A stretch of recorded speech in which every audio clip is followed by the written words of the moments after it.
हमार वीडियो में रउआ लोग के बहुत बहुत स्वागत बा। कि एगो रउआ लोगन के बेटी के शादी के हम गीत गा के सुनावतानी। कि बाबा के पोखरिया गे बेटी झारस लामी केस।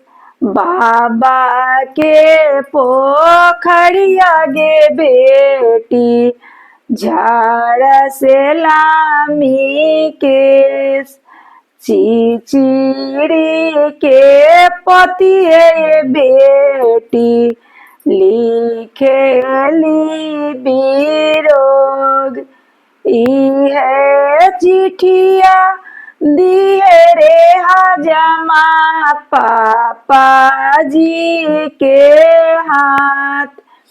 जौने कुछ और जिहाए पापा जी अधिया हमार।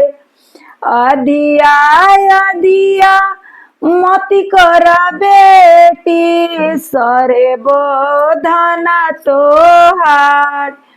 चुटकी भर सेंदूरवाए बेटी भइलु वीरान।